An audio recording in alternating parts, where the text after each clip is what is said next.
খুবই কম সময়ে কম উপকরণে এবং এক টুকরা চিকেনে এত এত বিকেলের নাস্তা, টিফিন এবং সকালের নাস্তাও বলতে পারেন, যেটাই বানান না কেন এত মজাদার নাস্তা বানিয়ে নেওয়া যায়। সেটা যদি এই রেসিপিটা আপনারা না দেখেন নিজেরা কখনো বুঝতে পারবেন না। তো আজকে থাকবে ইয়ামি এবং মজাদার নাস্তা রেসিপি, সেটাও হাতের কাছে থাকা উপকরণ দিয়ে। বাচ্চাদেরকে টিফিনে দিলে বাচ্চারা এত পছন্দ করবে যেটা বলার মতো না। একটা বাটি নিয়েছি, 2 কাপ আটা নিয়ে নিচ্ছি, 2 চামচ চিনি, স্বাদ মতো লবণ, 1.5 চামচ ইস্ট। শুকনো উপকরণ এখন হাতে করে মিশিয়ে নিব। তারপরে এখানে আমি দিয়ে দিব কুমকুমা গরম দুধ, যে দুধটা আমার হাতে সহনীয় পর্যায়ে। তো এখন গরম দুধটা দিয়ে আমি মেখে নিচ্ছি।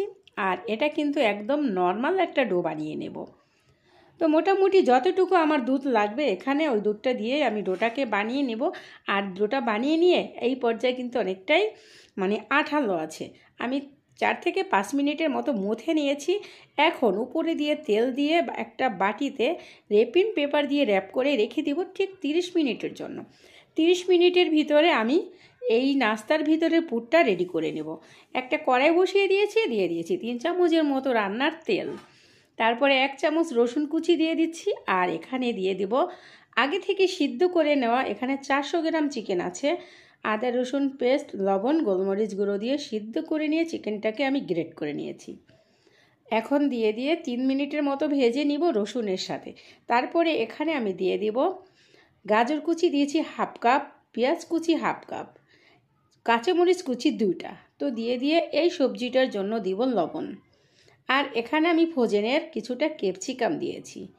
অরিগানো দিচ্ছি 1 চামচ, চিলি ফ্লেক্স 1 চামচ, আর মরিচ গুঁড়ো দিয়েছি 1/2 চামচ। তো সম্পূর্ণ উপকরণ আমি 3 থেকে 4 মিনিটের মতো ভেজে নিয়ে 1 চামচ দিয়েছি ময়দা। অবশ্যই এই পর্যায়ে ময়দাটাই দিতে হবে। তারপরে 1 কাপ দুধ দিয়ে ময়দাটা দিয়ে আমি 2 মিনিটের মতো ভেজে নিয়েছি। তারপরে 1 কাপ দুধ দিয়ে আমি সুন্দর করে একটা আঠালো চিকেনের পুর বানিয়ে নিচ্ছি। এখন 2 চামচ সয়া সস, 2 চামচ টমেটো সস দিয়ে নাড়াচাড়া দিয়ে নামিয়ে নেব। এই চিকেনের পুরটা খেতে অসাধারণ টেস্টি হয়। এটা দিয়ে চিকেন বান অনেক নাস্তাই কিন্তু এটা দিয়ে বানিয়ে নেওয়া যায়। এরপর আপনারা রোল বানাইতে পারেন, চিকেন রোল, চিকেন বান, চিকেনের যে কোনো আইটেমই বানিয়ে নিতে পারেন। নামিয়ে নিয়ে ঠান্ডা হতে রেখে দিব। ঠান্ডা হওয়ার পরে পরবর্তী স্টেপে যাব। তো আমি এখন ঠান্ডা হওয়ার জন্য অপেক্ষা করছি।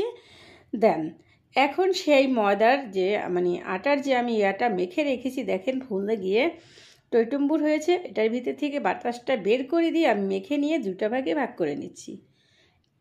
বড় বড় রুটি বানিয়ে নেব। মোটামুটি রুটিটা কিন্তু একটু মোটা এবং বড় হবে। তো বানিয়ে নিচ্ছি রুটিটা।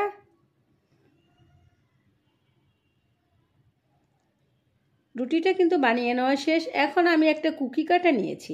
আপনাদের হাতের কাছে কুকি কাটারটা না থাকলে যে কোনো বয়মের মুখা অথবা গ্লাস দিয়ে কেটে নিতে পারেন এই পর্যায়ে। তো আমার কেটে নেওয়া শেষ। এখন আমি দিয়ে দিচ্ছি পুরটা একটু বাতাসে ময়দা এবং দুধটা একটু শুকিয়ে গিয়েছে। যখন আবার এটা তেলে ভাজবো তখন আবার সেই ইয়ামি অ্যান্ড জুসি ভাবটা ফিরে আসবে। তো যাই হোক, এখন আমি একটার ভিতরে পুরটা দিয়ে মুখটাকে ছিল করে দিয়ে কাঁটা চামচ দিয়ে মুখটাকে আটকে নিব। এটা কিভাবে কি করছি দেখে বুঝিয়ে নিতে হবে। তো এভাবেই সবগুলো করে নিব। মুখটাকে আটকে নিয়ে কাঁটা চামচ দিয়ে করে নেব। কিন্তু এখানে একটা ভুল হয়ে গেছে। ভুল ঠিক আমার হয় নাই, কিন্তু তারপরও বলবো এই রেসিপির শেষে। তো একটা রুটির নাস্তা আমি ওভাবে করেছি, আর একটা রুটির নাস্তা এই যে আমি হাত দিয়ে ছিল করে দিচ্ছি। আর এটা কীভাবে করে দিচ্ছি দেখে বুঝে নিতে হবে, বলে দেওয়ার কিচ্ছু নাই। তারপরে ভাজার জন্য আমি আগে থেকে তেল বসিয়ে দিয়েছি। আর তেলটা কিন্তু গরম করা যাবে না বেশি হিট। একদম দেখে বোঝা যাচ্ছে যে তেলটা কোন পর্যায়ে গরম আছে। এভাবে ছেড়ে দিতে হবে, তা না হলে উপরের সাইডটা কালার এসে যাবে, ভিতরটা কিন্তু তেমন একটা মজাদার হবে না এবং টেস্টিও লাগবে না।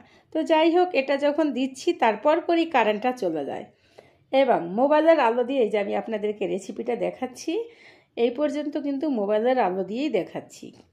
তো কারেন্টটা যাওয়ায় আর ওই যে কাঁটা চামচ দেওয়া কেটে আমি ছিল করছি মুখটা, ওটা কিন্তু একদম হা হয়ে গেছে। দেখেন, যদিও হা হয়ে গিয়েছে বাট এটার ভিতরে কোনো প্রকার তেল ঢুকে নাই। আর কোনো ভিতরের যে পুরটা সেটাও কিন্তু বের হয় নাই, তেলটা দেখলেই বুঝতে পারবেন। আর যেটা আমি হাত দিয়ে ছিল করে নিয়েছি এখন সেটা দিচ্ছি।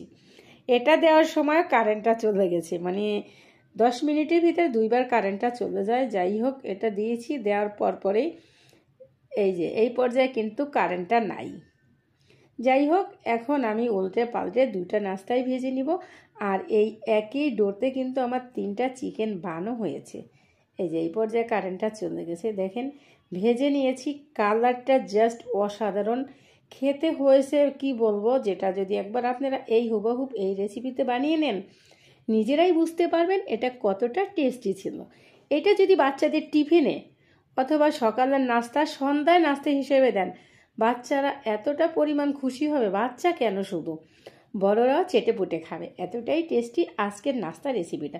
2 কাপ আটা দিয়ে এত এত নাস্তা বানিয়ে নিয়েছি।